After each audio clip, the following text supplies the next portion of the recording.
So this is Berlin, the city that spawned many wars and 2 devastating world wars, the city of monuments. Yes, monuments to wars. Unhurt and undamaged in its previous wars, now ruined Berlin is all one monument. A grim monument to the war that in one form or another has vitally affected the lives of every living person on the face of the earth. This is the objective that men fought, bled, and died to get to. Now we are here, and it is hard to realize that the war is finished in Europe. Great authors, philosophers, men of letters will attempt to record this for history. Another qualified to tell the story is the foot-slogging soldier. He was there.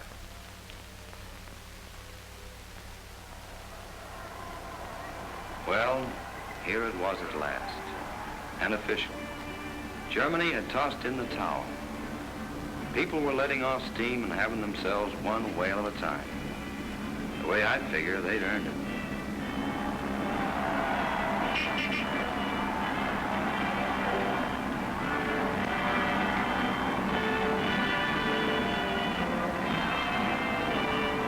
Standing on the corner and watching all the fun made me feel good.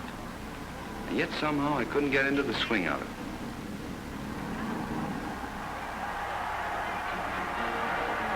I guess I felt mixed up inside. Kept thinking of all the things that had gone on before. All those months of training in the States. Training and, of course, marching. Seems like that went on all the time.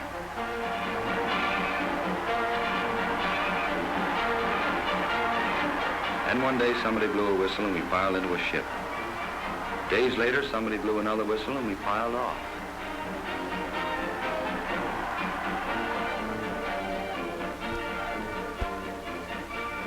Then we were training and marching all over again. Only now it wasn't Louisiana or Missouri, it was England.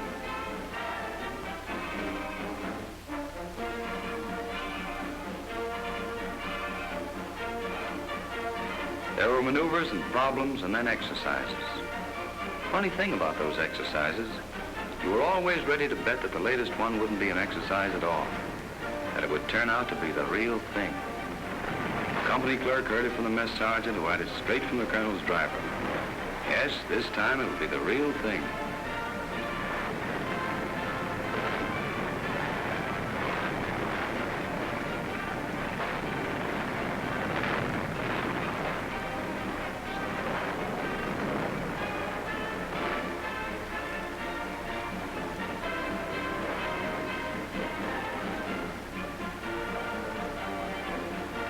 No matter how many times you were wrong, you were always ready to bet on the next one. It was the real thing for the fellas in the Air Force. They were out mauling the enemy, tearing up his marshalling yards and depots, smashing his factories, knocking out everything that kept his machine rolling.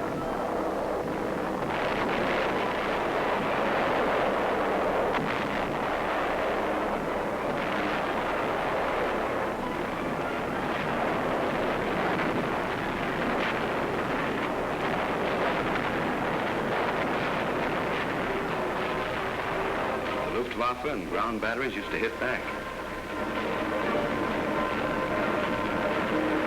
The Air Force kept right on dishing it out to them.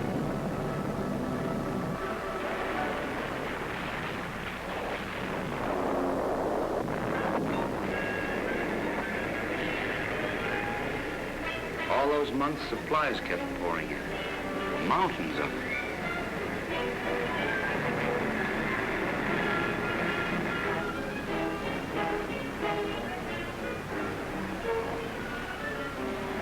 The English used to kid us about it and say their little island would break up and sink under all that weight. Big stuff like locos and tanks. Little stuff, too, like rations and cartridges. Everything an army uses, from paper clips to planes.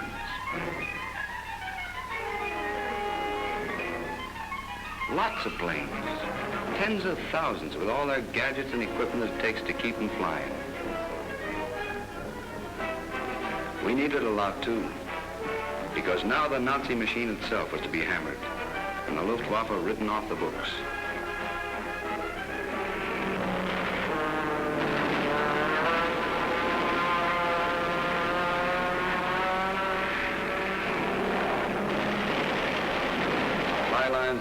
embarkations ripped to bits.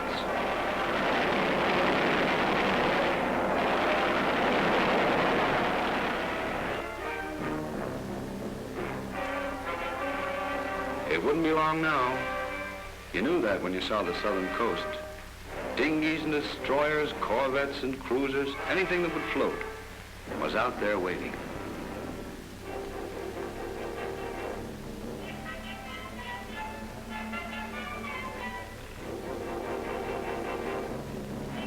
This time when loading began, there wasn't any betting. Couldn't find any takers. This time it was the real thing.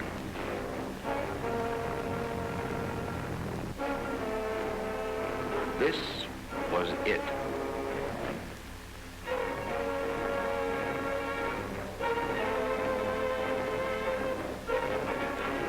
It felt good to be doing something after all that time hanging around the embarkation area. So good you didn't worry about what might happen next.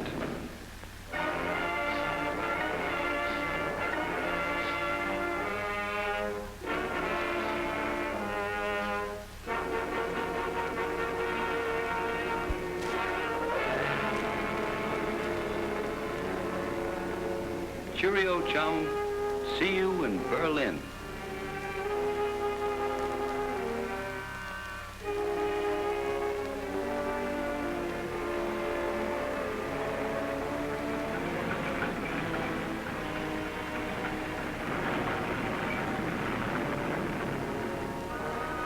It was a tough job and complicated. Those Navy men sure knew how to handle it, but we hadn't seen anything yet.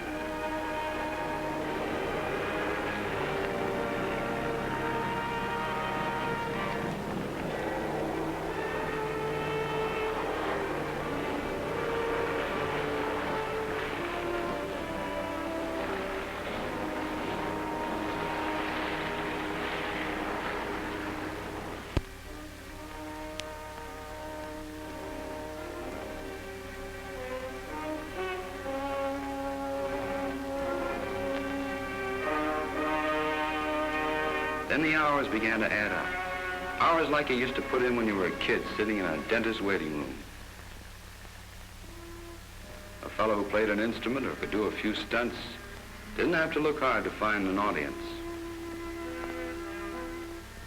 Some of us just played cards or swapped small talk.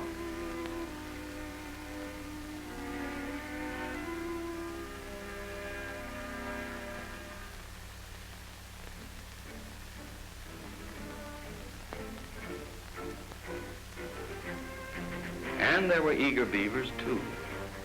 When they started briefing the Navy, we knew whatever was coming soon. And we had our own powwows, what each of us had to do, when and where we were to do it. Back at their inland bases, other GIs were getting ready to push off. The paratroops and the airborne. Just when the guys figured out the deal on pounds and shillings, along comes francs and centimes. The stuff went fast. Maybe the boys figured they wouldn't be finding many bars or shops open for business.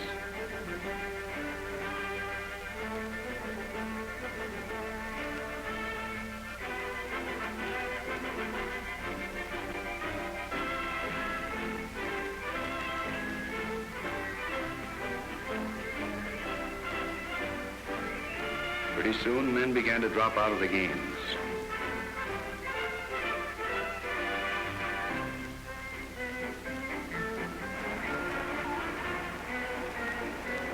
The plywood buses were pulling up for the tourist trade.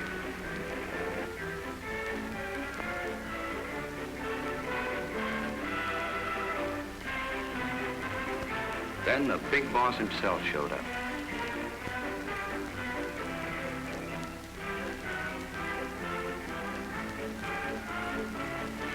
A few words, the right words.